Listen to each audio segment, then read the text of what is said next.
My dear, I'm in my MetaMask wallet now. What you need to do before you go to purchase the land is that, first of all, you have to configure your MetaMask to be Binance Smart Chain, BSC. How do you do that? Just click on the menu bar, then go to settings. When you go to settings, come down here, click on networks. When you click on networks, you can see what you are supposed to do. You click on add network.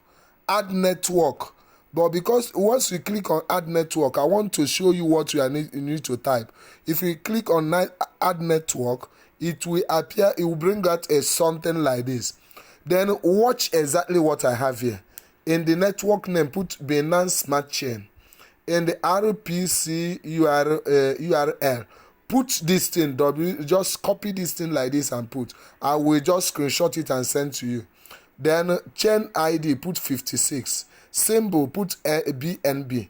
Block Explorer URL, you put exactly like this and click save before you can go and begin to type in the www.micronft.market and proceed.